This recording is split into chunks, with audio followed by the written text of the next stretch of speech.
नमस्कार, रेडियो पत्रिका पद्धतिमा तपाईलाई स्वागत छ। म अर्जु विष्ट सल्यानी र म एलिजा। अकाउन्टेबिलिटी ल्याब र रेडियो अन्नपूर्णले संयुक्त रूपमा उत्पादन गरेको रेडियो पत्रिका पद्धति सबैका लागि संरचना निर्माणमा सघाउ पुर्याउने एउटा अभियान हो।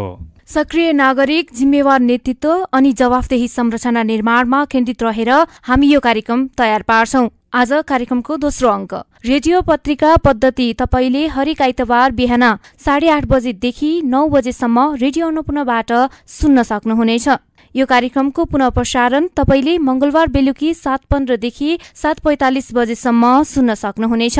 हामी सबैलाई थाहै छ कोरोना भाइरसको महामारीले विश्वलाई आक्रान्त बनाएको छ। यसको असर मानवीय जीवनमा परिरहेको छ भने मानव जीवनमा स्वास्थ्य सङ्कटका साथै आर्थिक सङ्कट पनि उत्पन्न भएको छ। अर्थोपार्जनका स्रोतहरू नराम्ररी प्रभावित भएका छन्, जहाँ स्वाभाविक झै काम र उत्पादन भएको छैन, जसको कारण मानिसहरूले रोजगारी गुमाएका छन् भने खाद्य सङ्कटको पीडा भोग्नु परिरहेको छ। यो समस्या विशेष गरी न्यून आय स्रोत भएका वर्ग क्षेत्रमा परेको देखिन्छ।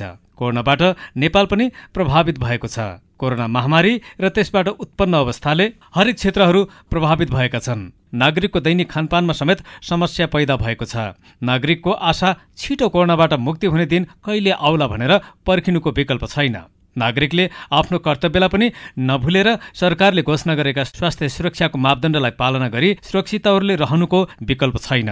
उसो त गण्डकी प्रदेश सरकारले आगामी 3 महिनाभित्र कोरोना विरुद्धको खोप ल्याउने तयारीमा लागेपछि खुसीका पलहरू थपिन थालेका र उत्सुकता बढ्न थालेको छ। रेडियो पत्रिका पद्धतिभित्र कोभिड बुलेटिन, नेतृत्व संवाद, विश्लेषणात्मक रिपोर्टका साथमा नागरिक आवाजलाई समेट्छौं। नागरिक आवाजको खण्डमा तपाईँ पनि सहभागिता जनाउन सक्नुहुन्छ। कार्यक्रम पद्धति कोरोना महामारीले पारेको प्रभाव सम्बोधनमा नागरिक र नेतृत्वबीच सहकार्यको सेतु पहिलाउने अभियान हो। कोरोना महामारीका कारण नागरिकमा परेको असरलाई 3 तहमा रहेका सरकारहरूले कसरी सम्बोधन गरिरहेका छन्, त्यसबारे नागरिकहरूले के भन्छन्? स्थानीय तह मार्फत गाउँ गाउँमा पुगेको सरकारले नागरिकका आवश्यकतामा कस्तो भूमिका खेलिरहेको छ? कोरोना विरुद्धको खोपका बारेमा जवाफदेही निकायले के गरिरहेको छ र नागरिकले कस्तो अनुभूति गरिरहेका छन्? यिनै प्रश्नको सेरोफेरोमा केन्द्रित रहनेछ आजको अङ्क 2 रेडियो पत्रिका पद्धति।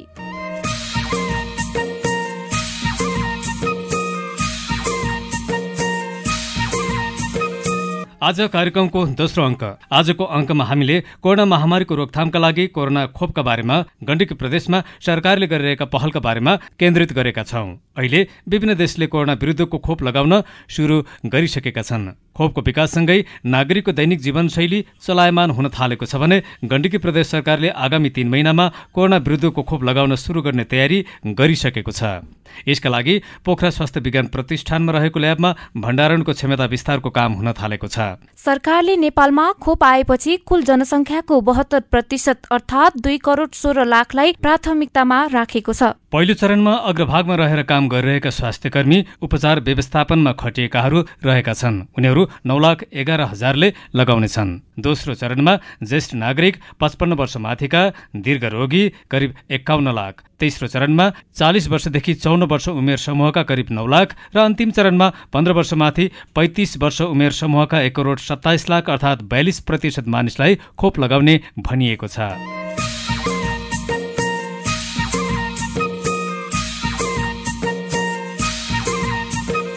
अब कार्यक्रम सुरु गरौं कोभिड बुलेटिनबाट। बुलेटिन भन्दै हुनुहुन्छ हाम्रो साथी एलिजा छेत्री। गण्डकी प्रदेशमा आगामी 3 महिनापछि अर्थात् मार्च महिनामा कोरोना विरुद्धको भ्याक्सिन ल्याउने तयारी गरिएको छ। गण्डकी प्रदेशको स्वास्थ्य आपूर्ति व्यवस्थापन केन्द्रको सहकार्यमा संघीय सरकारको सहयोगमा आगामी मार्च महिनामा पहिलो चरणमा राहत स्वरूप कोरोना विरुद्धको भ्याक्सिन ल्याउने तयारी भएको केन्द्रक निर्देशक खिमबहादुर खड्काले बताउनु भएको छ। गण्डकी प्रदेशको राजधानी पोखराबाट मुख्य रूपमा उक्त भ्याक्सिनको भण्डारण तथा वितरण हुने भएको उहाँले बताउनु भएको छ। हाल नेपालमा 2 देखि 8 डिग्री सेल्सियस तापक्रममा व्यवस्थापन गर्नुपर्ने भ्याक्सिन नेपाल ल्याउने तयारी भएकोले उक्त भ्याक्सिन नेपाल र प्रदेशको लागि उपयुक्त हुने भएको निर्देशक खड्काले जानकारी दिनुभएको छ। गण्डकी प्रदेश सरकारले पहिलो चरणमा भ्याक्सिन भण्डारणको लागि 40 लाख रुपियाँ विनियोजन गरेको छ, जस अनुसार पश्चिमाञ्चल क्षेत्रीय अस्पताल पोखरा स्वास्थ्य विज्ञान प्रतिष्ठान पोखराको परिसरमा भण्डारण कक्ष निर्माण हुँदै गरेको उहाँले जानकारी दिनुभएको छ। नेपाल सरकारले हाल पनि 12 प्रकारका विभिन्न खोप निशुल्क वितरण गर्दै आएकोले रुबेला दादुराको अभियानमा जस्तै कोरोना विरुद्धको भ्याक्सिन समेत लगाइने भएको निर्देशक खड्काले जानकारी दिनुभएको छ। कोरोनाबाट बच्न र बचाउन तथा रोकथामको लागि आवश्यकताको आधारमा फ्रन्टलाइनमा काम गर्ने स्वास्थ्यकर्मी, सुरक्षाकर्मी, ज्येष्ठ नागरिक, प्रतिरक्षा कोष कमजोर भएका बालबालिका लगायतलाई लगाउने तयारी गर्न लागेको उहाँले बताउनु भएको छ। नेपाल सरकारले खरिद प्रक्रियाबाट कति डिग्रीको भ्याक्सिन नेपाल भित्राउने, त्यसको आधारमा भ्याक्सिन भण्डारण र ढुवानीको थप व्यवस्थापन सहित दक्ष जनशक्ति उत्पादनमा लाग्नुपर्ने निर्देशक खड्काले बताउनुभयो। कोरोनाले अहिले पनि स्वरूप परिवर्तन गर्ने भएकोले भ्याक्सिन लगाएसँगै त्यसको प्रभाव मूल्याङ्कन गरी भ्याक्सिन खरिद गर्नुपर्ने जटिल समस्या भएको उहाँले जानकारी दिनुभएको छ। युनिसेफको सहयोगमा हाल करिब 20% सहयोग प्राप्त हुने भएको निर्देशक खड्काले बताउनुभयो। जनसङ्ख्या र जोखिमलाई मध्यनजर गरी संघीय सरकारले प्राथमिकताको आधारमा भ्याक्सिन वितरण गर्ने भएकोले समयमै भ्याक्सिन ल्याउने र वितरण गर्ने विषयमा आफूहरू निकै चनाखो भएको उहाँले बताउनु भएको छ। संघीय सरकारमा विभिन्न समितिहरू समेत गठन भएका छन्। तत्काल 2 महिनाभित्र क्षमता वृद्धि गर्ने गरी भण्डारण कक्ष निर्माण गर्न नक्सा समेत प्राप्त भएको निर्देशक खड्काले जानकारी दिनुभएको छ। नियमित विद्युत आवश्यक पर्ने, दक्ष जनशक्ति आवश्यक, भ्याक्सिन भण्डारण र वितरणमा समेत उपयुक्त वातावरण आवश्यक भएकोले प्रतिष्ठानको परिसरमै भण्डारण कक्ष बनाउने उहाँले बताउनु भएको छ। यसैबीच पोखरा महानगरपालिकाले समेत भ्याक्सिन वितरणमा के कसरी गर्ने यस विषयमा हाल गृह कार्य भइरहेको पोखरा महानगरका मेयर मानबहादुर जीसीले बताउनु भएको छ। संघीय र प्रदेश सरकारसँग समन्वय गरी उक्त भ्याक्सिन वितरणमा महानगर लाग्ने उहाँले जानकारी दिनुभएको छ।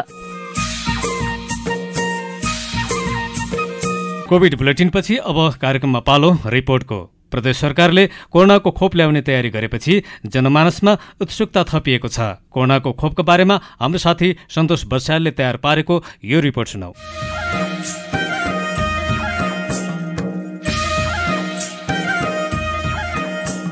कोरोना महामारी सकिएको छैन। संक्रमण दर केही घटे तापनि यसको प्रभाव बढ्दो देखिन्छ। कोरोना रोकथाम तथा नियन्त्रणका लागि विश्वका कतिपय मुलुकहरू खोप बनाउन लागिरहेका छन्, जसमा केही सफल भएका छन् भने केही असफल। खोपको चर्चा चलिरहँदा नेपाल सरकार समेत यसलाई भित्राउने तयारीमा छ। खोपको व्यवस्थापनदेखि स्टोरेजसम्मको तयारीमा केन्द्रीय सरकार जुटिरहँदा स्थानीय सरकारको समेत चासो देखिएको छ। तर केन्द्रबाट सो सम्बन्धमा नीतिगत आधार तय नहुँदा के गर्ने कसो गर्ने अन्योलमा छन् स्थानीय तहहरू। खोप नेपाल ल्याउने तयारी भइरहँदा कोरोना संक्रमण भएर निको भएका अनुहारमा खुसी चाहेको देख्न सकिन्छ। अनुभव सुनाउँदै पोखराकी कविता श्रेष्ठ भन्छिन्, खोपको विषयमा नेपाल सरकारले राम्रो कदम चालेको छ। सुरुवात गरेर मात्र हुँदैन, खोप चाँडो भन्दा चाँडो नेपालमा भित्राई यसको उचित व्यवस्थापन गर्न सके महामारीले निम्त्याउने थप समस्याबाट मुक्त हुन सकिन्थ्यो। अरू कुनै विकल्प नै छैन खोप भन्दा, हैन? हामीले मास्क लगाएर सोशल डिस्टेन्सिङ र सेनिटाइजर अपनाइरहेका छौँ। सुरक्षाका मापदण्ड अपनाएर नै विभिन्न क्रियाकलापमा आफ्नो काममा संलग्न भइरहँदा खोप भइदिए हामी अझ बढी सरकार भएको अनुभव महसुस गर्न सक्छौँ। खोप आओस्, यसमा सरकारको ध्यान केन्द्रित होस्, यो प्रत्येक संक्रमित लगायत जनजनको मनमा रहेको अभिव्यक्ति नै हो। खोप चाँडै नै आओस्, हामी यही कामना गर्छौँ। श्रेष्ठले कोरोना साह्रै ठूलो समस्या नभएको तर सामान्य पनि नरहेको बताएकी छिन्। उनले कोरोना भएपछि शारीरिक रूपमा र मानसिक रूपमा असर देखिने पनि अनुभवका आधारमा सुनाइन्। कोरोना भएपछि पक्कै पनि शारीरिक रूपमा मानसिक रूपमा केही असरहरू हैन देखिन्छ नि। विशेष गरी यो जाडोको मौसममा जो कोरोना संक्रमितहरू हुनुहुन्छ उहाँले विशेष ध्यान पुर्याउनै पर्छ। पहिला कोरोना हुँदा संक्रमित हुँदा जुन किसिमको तपाईले स्वास्थ्यको प्रपर केयर गर्नुहुन्थ्यो, बाफ दिनेदेखि लिएर खानपिनको कुरा, त्यही कुरालाई निरन्तरता दिनै पर्छ। अलिकति कोरोना भएपछि अलिक कमजोरी महसुस हुने, श्वास प्रश्वासमा समस्या अलिक टाउको दुख्या जस्तो हुने यी कुराहरू चाहिँ हुँदो रहेछन्। त्यसैले अहिले मैले अझ बढी ध्यान दिने खानपिनदेखि लिएर तातो पानी खाने, बाफ लिने, भिटामिन खाने यी कुरामा चाहिँ अझ बढी सजग भएको महसुस गरिरहेको छु। उनले संक्रमित हुनै नदिनु सबैभन्दा ठूलो कुरा भएको बताएकी छिन्। महामारीका बेला आफै सतर्क हुनुको विकल्प नभएको श्रेष्ठको बुझाइ छ। स्वास्थ्यको क्षेत्रमा कसैले पनि हेलसेक्राइ गर्न नहुने उनको सुझाव छ। अनुभवका आधारमा श्रेष्ठ भन्छन् महिलाको हकमा मेन्सुरेसन पिरियडमा हुँदा बढी सतर्क हुनुपर्ने हुन्छ। व्रत लिँदा शरीर कमजोर हुन्छ, जसले रोगसँग लड्न सक्ने क्षमता कम गर्छ। यस्ता कुरामा विशेष ध्यान दिनुपर्ने उनको सुझाव छ। तपाईले प्रपर डाइट लिनै पर्छ। हामी खाना एकदमै हेलचक्राइ गर्छौँ, डाइटिङको कुराहरू गर्छौँ, व्रत लिन्छौँ। यी कुरा भन्दा पनि कसरी आफ्नो इम्युनिटी पावर बढाउने, कस्तो किसिमको खानपिन गर्ने भन्ने कुराहरू अझ महत्त्वपूर्ण हुन्छन् र यी कुराहरू ध्यान दिनै पर्छ। र विशेष गरी महिलाको हकमा तपाईँ मेन्सुरेसन पिरियडमा हुनुहुन्छ भने अझ बढी केयर गर्नुपर्छ, किनकि मेन्सुरेसन पिरियडमा हामी सामान्य दिनभन्दा अलिक कमजोरै हुन्छौँ। त्यसैले यो बेलामा तपाईँले व्रत लिइरहनु भएको छ भने अझ बढी पानीदेखि लिएर फलफुल अझ बढी सेवन गर्नुपर्छ। सबैसँग भिडभाडमा नजाने यी कुराहरूलाई त मनन गर्नै पर्छ। सबैलाई हार्दिक अनुरोध गर्छु र जो संक्रमित हुनु भएको छ उहाँहरूलाई हेर्ने दृष्टिकोण फरक हुनुपर्छ, सकारात्मक हुनुपर्छ। किनकि यो भनेको जो कोहीलाई पनि हुन्छ होइन, यसले कुनै पनि किसिमको रङ, लिङ्ग, समुदाय कुनै पनि किसिमको केही पनि हेर्दैन। कोरोनाले छोएपछि असर त हुन्छ नै। त्यसैले सबैले आफ्नो स्वास्थ्यको ध्यान दिँदै सतर्क, सजग र सचेत हुन जरुरी छ। पोखरा महानगरपालिकाका प्रवक्ता धनबहादुर नेपालीले खोपको विषयमा प्रतीक्षाको विषय भएको बताएका छन्। खोप भित्राउन नेपाल सरकारले तयारी गरे तापनि स्वास्थ्य मन्त्रालय अन्तर्गत खोपको प्रदेश र स्थानीय तहमा कसरी वितरण गर्ने भन्ने सन्दर्भमा नीतिगत आधार तय नभएको उनले बताए। यहाँनिर यो कोरोना संक्रमणको विषयसँग जोडेर जुन खोपको कुरा गरिरहनु भएको छ, विश्वभरि नै महामारीको रूपमा रहेको यो संक्रमणको विरुद्धको खोप चाहिँ विश्वका मानवहरूको प्रतीक्षाको विषय हो। अब खोप लगाउने सन्दर्भमा नेपाल सरकारले यो खोप भित्राउने कुरालाई तयारी गरेको बुझ्दछौँ। प्रदेश सरकारहरूमा यसलाई कसरी वितरण गर्ने, यसको चाहिँ पर व्यक्ति अथवा चाहिँ एउटा खोपको कति पर्न जान्छ भन्ने कुराहरू सब प्रतीक्षाको विषयभित्रको कुरा हो भन्ने लाग्छ। खोप नेपाल सरकारले ल्याएपछि स्वास्थ्य मन्त्रालयले अख्तियार गरेको नीतिलाई सहयोग पुग्ने गरी वितरण गर्ने तयारीमा महानगर रहेको उनले जानकारी गराए। नेपाल सरकारले ल्याइसकेपछि स्वास्थ्य मन्त्रालयले जुन नीति अख्तियार गर्छ त्यो नीति अख्तियार गरेको कुरालाई सहयोग पुग्ने गरी हामी प्रदेश सरकारले र स्थानीय सरकारहरूले त्यसलाई सहयोग पुर्याउनु पर्दछ भन्ने हाम्रो प्रतिबद्धता हो।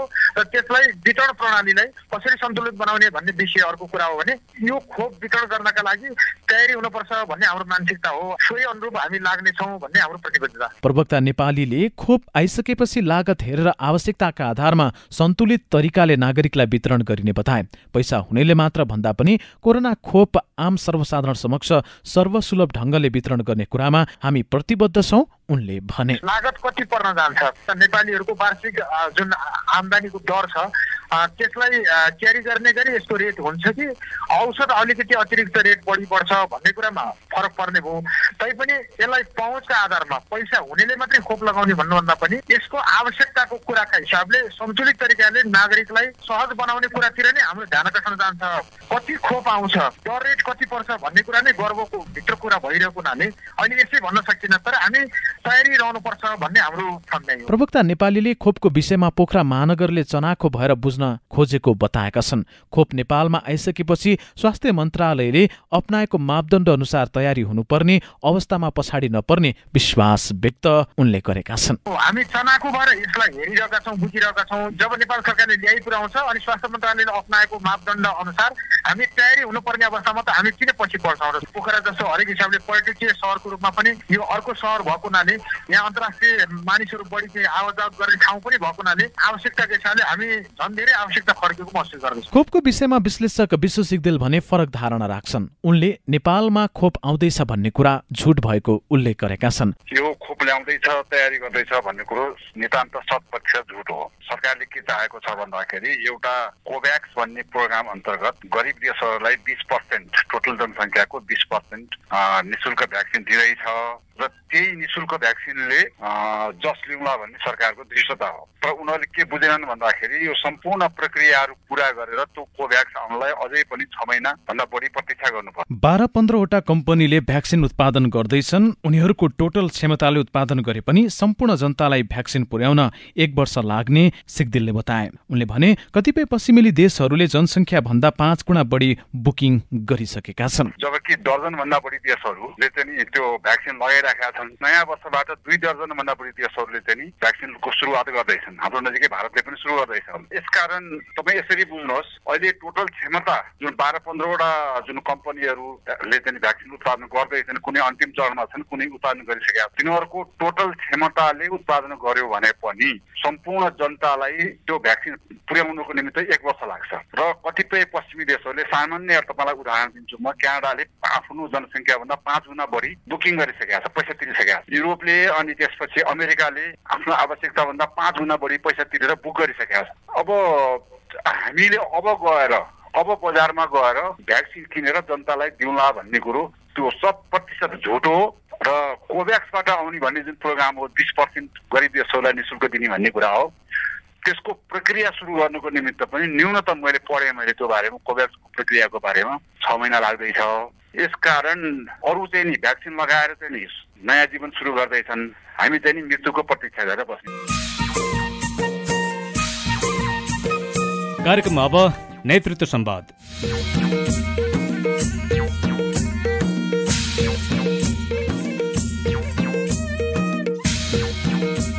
नेतृत्व संवादमा आज हामी कोरोनाको खोपको बारेमा संवाद गर्दैछौं। कुराकानीका लागि हामीसँग गण्डकी प्रदेश स्वास्थ्य आपूर्ति व्यवस्थापन केन्द्रका निर्देशक खिमबहादुर खड्का जोडिनु भएको छ। कुरा सुरु गरौं निर्देशक खड्काज्यूसँग। खड्का सर नमस्ते। हजुर नमस्कार हजुर। यहाँलाई कार्यक्रममा स्वागत छ। हजुर धन्यवाद। गण्डकी प्रदेशमा खोपको तयारी ल्याउने तयारी के भइरहेको छ सर? हजुर हामीले नेपालमा जसरी अथवा विश्व परिवेशमा खोप बन्ने एउटा आयो खुसीको खबर। नेपालले नै जसरी तयारी गरेको छ हामी त्यही अनुसार निर्देशन र समन्वयमा अगाडि बढिरहेका छौँ। अध्यादेश पनि त्यो खोप भित्राउनको लागि पास भयो र माथि विभिन्न किसिमका समितिहरू बनेर आफ्नो काम भइ पनि रहेको छ। र सोही बमोजिम हामी अहिले चाहिँ खोपलाई चाहिँ भण्डारण कसरी गर्ने, कस्तो प्रकारको खोप आउँछ र त्यसलाई चाहिँ ढुवानी कसरी गर्ने भन्ने कुरामा अहिले हामी केन्द्रित छौँ। यो ताजा रिपोर्ट चाहिँ प्रदेशमा के आएको छ? अस्ति मात्रै हामीलाई चाहिँ एउटा तत्काल 2 महिनाभित्रमा थप भण्डारण कक्ष बनाउने निर्माण गर्ने भनेर एउटा नक्सा प्राप्त भएको छ र त्यो चाहिँ क्याबिनेटमा थप बजेटको लागि सङ्घीय क्याबिनेटमा गएकोले त्यो पत्रकार पनि अब 1-2 दिनभित्रमा हुने चाहिँ जानकारी प्राप्त भएको छ र हामीले त्यो भण्डारण कक्षको क्षमता वृद्धि गर्नको लागि त्यो 2 महिनाभित्रमा तत्काल निर्माण गर्ने काममा अगाडि बढेका छौँ। भण्डारण चाहिँ पोखरा स्वास्थ्य विज्ञान प्रतिष्ठानमा होइन? हजुर, नियमित भ्याक्सिनको भण्डारण चाहिँ स्वास्थ्य विज्ञान प्रतिष्ठानको त्यो कम्पाउन्डभित्रै छ अनि पहिलेदेखि नै त्यहाँ चाहिँ हाम्रो स्टोर भएकोले त्यहीँबाटै हामीले स्टोर गर्ने र त्यहाँ हाम्रा प्रदेशका सबै जिल्ला अनि स्थानीय तहसम्म पुर्याउने काम अहिले त्यहीँबाट गरिरहेको छौँ। अब आउने भ्याक्सिन पनि सोही ठाउँमै भण्डारण गरिने हो? माथिबाट पनि यो प्रश्न सोध्नु भएको थियो। हामीले के भन्यौँ भने जग्गाको विषयमा अब हामी तिनवटा सरकार आइसकेपछि अब स्थानीय सरकारको पनि सहमति चाहिने अनि फेरि प्रदेश सरकारको नाममा आउनुपर्ने आदि कारणहरूले गर्दा हामी रोकिनुहुन्न। त्यो प्रस्ताव अगाडि बढाउँ। हामी जसरी पनि कुनै न कुनै स्थानमा चाहिँ त्यो बनाउँछौँ भनेका छौँ। त्यसले गर्दाखेरि सबभन्दा व्यावहारिक चाहिँ र राम्रो के हुन्छ भने अहिले जुन ठाउँमा भण्डारण कक्ष छ त्यसकै आसपासमा भयो भने पुरै माइनसमा भण्डारण गर्नुपर्ने, बिजुली बत्तीको एकदम हाई पावरको नियमित रूपमा भइरहनु पर्ने, त्यहाँ बस्ने कर्मचारीहरूको लागि पनि त्यो पहिला हेरिरहेको अनुभवी व्यक्तिहरूले हेर्दा जति भण्डारण र त्यहाँको भ्याक्सिनको सुरक्षा हुन्छ अन्यत्र गराउँदाखेरि अलिक त्यो जटिलता हुने भएकोले हाम्रो चाहिँ प्राथमिकता त्यही आसपासमा बनाउनुपर्छ भन्ने छ। त्यो अब हाम्रो नीतिगत रूपमा स्वास्थ्य विज्ञान प्रतिष्ठान र हाम्रो प्रदेश सरकारसँग एक किसिमको छलफल भइरहेको छ। खड्का सर, उसो भए दक्ष जनशक्ति भन्ने गर्नुहुन्छ, यो खोप भण्डारणका लागि जनशक्ति पनि परिचालन हुने होला। यो कहाँबाट आपूर्ति हुन्छ वा भइरहेको जनशक्तिलाई उपयोग गर्ने विचार छ? खोपको प्रकृति अनुसार 2 देखि 8 डिग्री सेन्टिग्रेडको आउने भन्ने चाहिँ एक किसिमको अनौपचारिक हामीले जानकारी पाएका छौँ। त्यो भयो भने हामी अलि बढी त्यो जुन सजिलो पनि हुने र प्रभावकारी पनि रहेकोले त्यसको लागि हाम्रो जति पनि पुरानो क्षमता छ, अहिले पनि त 12 प्रकारका रोगको विरुद्धमा खोप लगाउने गरेका छौँ निशुल्क। त्यसको जुन क्षमता जति छ हाम्रो जिल्लामा भएको जनशक्ति भनौँ, अनि गएर हाम्रो यहाँ चाहिँ प्रदेश स्तरमा भएको जनशक्ति, तल लगाउने कार्यकर्ताहरू समेत त्यो 2 देखि 8 आयो भने त्यसलाई चाहिँ अब हामीले अहिले आउने नयाँ प्रकृतिको बारेमा अभिमुखीकरण गरेर तलैसम्म पनि जान सक्छौँ। थप हामीलाई चाहिँ अलिकति जुन त्यो ठुलो मास क्याम्पेन भएकोले अब त्यो मास कसरी म्यानेज गर्ने, अनि त्यहाँ चाहिँ कम्युनिकेसनहरू कसरी दिने, सञ्चारका उहरू कसरी जाने, सही सूचना कसरी पाउने, क्याम्पेनलाई अभियानलाई कसरी व्यवस्थापन गर्ने, सामग्रीहरूको ढुवानी कसरी गर्ने, अलिक छिटो सजिलो तरिकाबाट जाने कुराहरूमा अलिकति छुट्टै किसिमको एउटा अभिमुखीकरण भनौँ त्यो चाहिँ गर्नुपर्छ।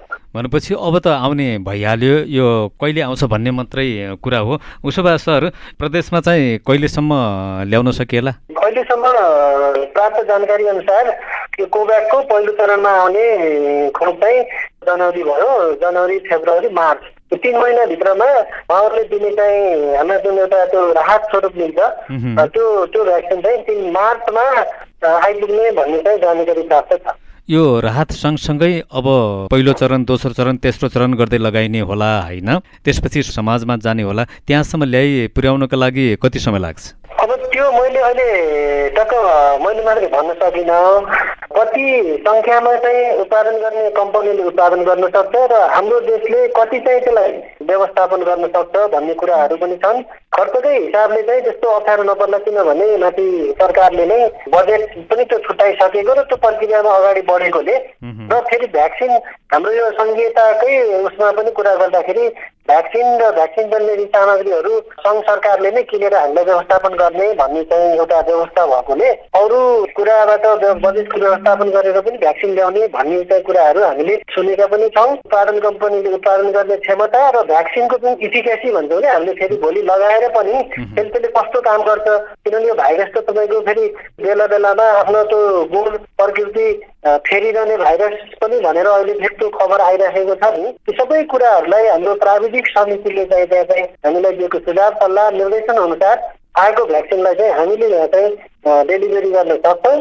तर त्यो कति आउने, कसरी आउने, कति मात्रामा आउने भन्ने कुरा अहिले हाम्रो सङ्घ सरकारको चाहिँ निर्णयमा पनि भर पर्ने भएकोले मैले अहिले चाहिँ यहाँ मार्फत यति बेलै यति सङ्ख्यालाई लगाएर सक्छौँ र यति बेला चाहिँ पुरैलाई प्राप्त गर्न सकिन्छ भनेर अहिले तत्काल चाहिँ भन्न सक्ने अवस्थामा अलिक छैन। तर अब 2-3 महिनामा भ्याक्सिन आउने भइसकेपछि एक प्रकारको जनमानसमा खुसी त आयो नि हैन? हजुर हजुर, एकदम त्यो खुसीको कुरा हो। र जहाँसम्म लाग्छ अब वैज्ञानिकहरूले पनि यो भाइरसले त्यसको जुन स्वरूप चेन्ज गर्ने भन्छौँ नि, त्यो भएर नै यो भ्याक्सिन चाहिँ भाइरसको विरुद्धमा बनाउन नसकेको हो।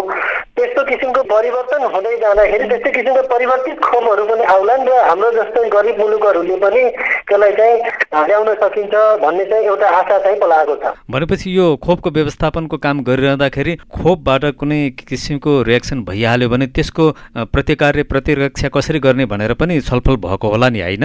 अब त्यो पनि हुनुपर्छ। हरेक खोपमा अथवा हरेक औषधिमा त्यसको असर भन्ने चाहिँ हुन्छ र कसरी चाहिँ त्यसलाई म्यानेज गर्ने भनेर विभिन्न तहका समितिहरू बनाउने, विज्ञहरूको टोली बनाउने र तत्कालै त्यसलाई चाहिँ समस्या आएमा तत्काल समाधान गर्ने उपायहरू हाम्रो पहिलेदेखि चलिआएको त्यो पद्धति पनि छ र यसमा पनि अवश्य हुन्छ। कमिटीहरू माथि बनेका छन् र त्यसको चाहिँ अझ खोप कुन कति क्षमताको कस्तो प्रकृतिको खोप ल्याउने भन्ने कुरोको निक्रियल भइसकेपछि ती कमिटीहरूले प्रदेशमा पनि एक किसिमको चाहिँ अभिमुखीकरण गर्ने, प्रत्यक्ष रूपमा आएर छलफलहरू गर्ने काम चाहिँ अगाडि बढ्छ। कति खोप कति सङ्ख्यामा आउँछ भन्ने कुरा अहिले तत्कालै भण्डारणको पूर्वाधारको काम चाहिँ गर्नुपर्ने रहेछ। खोप आउनुभन्दा अगाडि यो सकिहाल्नुपर्ने हुन्छ, तयारी भइसक्यो? हजुर हजुर, हामीले चाहिँ 5 लाख डोज अब त्यो भाइरलको साइजमा पनि भर पर्ने हुन्छ र हाम्रो 2-3 महिना अगाडि पनि मन्त्रालयसँग कुरा हुँदाखेरि 2 to 8 डिग्रीको आयो भने हाम्रो क्षमता हामीले जुन एसेस गऱ्यौँ यहाँ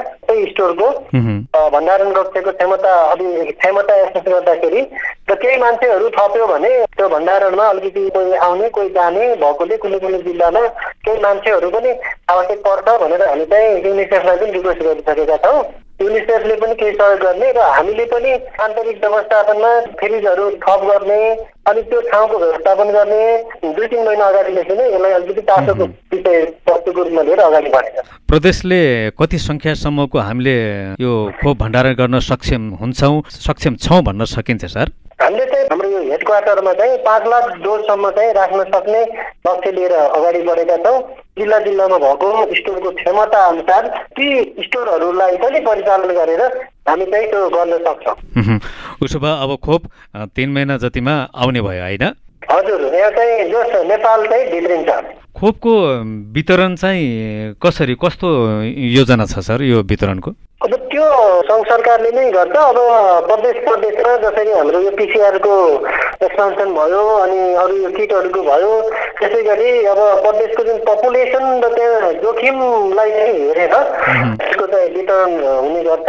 सर, अब सर्वसाधारण नागरिकले कोरोनाको खोपको आशा पनि गरिरहेका होलान्। सरकारले अग्रपङ्क्तिमा रहनेहरूका लागिबाट त्यो प्रक्रिया सुरु गर्ने होला। सर्वसाधारण नागरिकले कोरोनाको खोपको प्राप्तिका लागि कसरी ढुक्क भएर उहाँहरू बस्ने? हजुरले भनेको प्रश्न अत्यन्तै जटिल प्रश्न हो।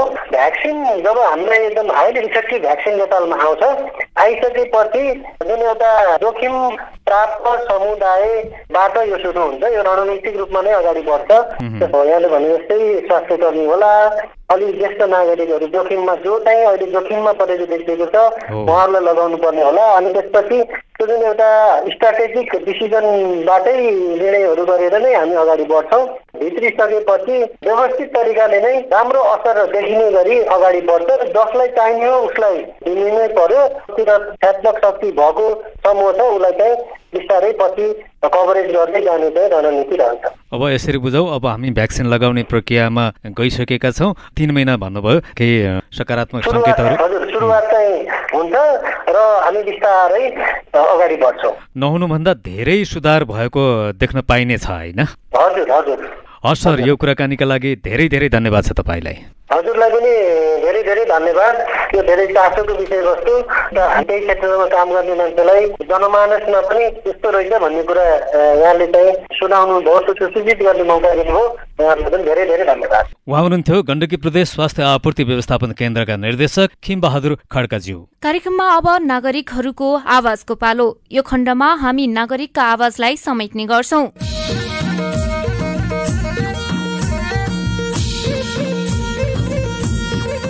गण्डकी प्रदेशमा कोरोनाको खोप ल्याउने तयारी गरिएपछि नागरिकको विचार के छ त? सुनौ उहाँहरूबाटै कोरोना खोपका बारेमा व्यक्त विचार। म माया गुरुङ। त्यो चाहिँ एकदमै राम्रो पहल हो, एकदम प्रभावकारी ढङ्गमा। खास गरी सबैभन्दा पहिला चाहिँ स्वास्थ्यका फ्रन्ट लाइनरहरू, डक्टरहरू जो चाहिँ डाइरेक्ट कोरोना पेसेन्टहरूसँग चाहिँ डिल गर्नुपर्ने हुन्छ, उहाँहरूलाई फर्स्ट प्रायोरिटी दिएर उहाँले खोप लगाउनु पर्ने देखिन्छ मेरो विचारमा चाहिँ। त्यसपछि चाहिँ प्राथमिकता दिँदै काम गर्ने जुन वर्ग त्यसरी छुट्याएर चाहिँ विभिन्न चरणहरूमा लगायो भने चाहिँ पक्का पनि प्रभावकारी रहन्छ। र मेरो नाम चाहिँ प्रकाश कोइराला। सरकारले खोप ल्याउन लागेको चाहिँ त एकदम राम्रो हो, तर यसको यो प्रभावकारिता कतिको छ अहिले हामीले सुन्न आएको चाहिँ तपाईँको यो फ्रन्ट लाइनमा काम गर्ने अग्रपन्थीमा खटिनुहुन्छ उहाँहरूको लागि मात्र पहिलो चरणमा चाहिँ यो लाग्ने भन्ने सुनिएको छ। अब सबै सर्वसाधारणमा सहज कसरी पुर्याउन सकिन्छ र अझ तपाईँको यो अलिकति यसलाई चाहिँ छुट्याएर चाहिँ खोपको चाहिँ सेड्युल बनाएर लगाउँदाखेरि चाहिँ राम्रो होला जस्तो लाग्छ मलाई। म जीवन गुरुङ। कोरोना विरुद्धको एउटा खोप आउँदैछ, त्यसलाई चाहिँ हरेक सर्वसाधारणसम्म पुर्याउने भन्ने खालको छ। कतै कतै के गुनासो सुनिन्छ भने यो पहुँचवालालाई मात्रै पाउने हो कि अब सर्वसाधारणसम्म यो सेवा सुविधा नपुग्ने हो कि भन्ने खालको कुरा पनि आएको छ। सबै पहुँच भएकोलाई मात्रै नभइकन निम्नदेखि पहुँचवालासम्मलाई यो सेवा सुविधा उपलब्ध हुनुपर्छ भन्ने खोप आएको भन्ने कुरा एकदम सकारात्मक छ। मेरो केशव घिमिरे। र यो जति सक्दो छिटो नेपालमा ल्याइदिए हुन्थ्यो र सर्वसाधारणहरूलाई यो खोप चाहिँ वितरण गरिदियो भने पक्कै पनि अहिलेको अवस्था चाहिँ सिर्जना हुँदैन र जनजीवन सामान्य हुन्छ।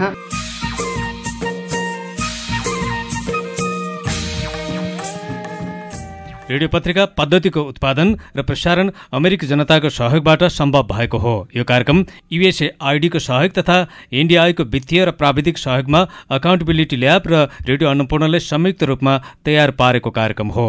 कार्यक्रम उत्पादनमा सहयोग उपलब्ध गराउने USAID र NDI-लाई धेरै धेरै धन्यवाद। आजको कार्यक्रम तपाईलाई कस्तो लाग्यो? प्रतिक्रिया र सुझाव दिन नभुल्नुहोला। हामी तपाईकै सुझाव र प्रतिक्रियाको आधारमा कार्यक्रमका आगामी अङ्क तयार पार्नेछौँ। सुझाव वा प्रतिक्रियाका लागि तपाईले हामीलाई हाम्रो फेसबुक पेज रेडियो अन्नपूर्ण 93.4 मा गएर मेसेज लेख्न सक्नुहुन्छ अथवा इमेल annapurnanews@gmail.com मा इमेल गर्न अथवा हाम्रो टेलिफोन नम्बर 540 मा फोन गर्न सक्नुहुन्छ। हवस् त, आजको कार्यक्रमबाट उत्पादन समूहका सम्पूर्ण साथीहरू तथा प्राविधिक सहयोगी म एलिजा छेत्री, सन्तोष बस्याल, दिननाथ बराल र म अर्जुविष्ट सल्यानी बिदा माग्छौँ। आउने हप्ता अर्को एउटा महत्त्वपूर्ण विषय लिएर आउनेछौँ। नमस्कार।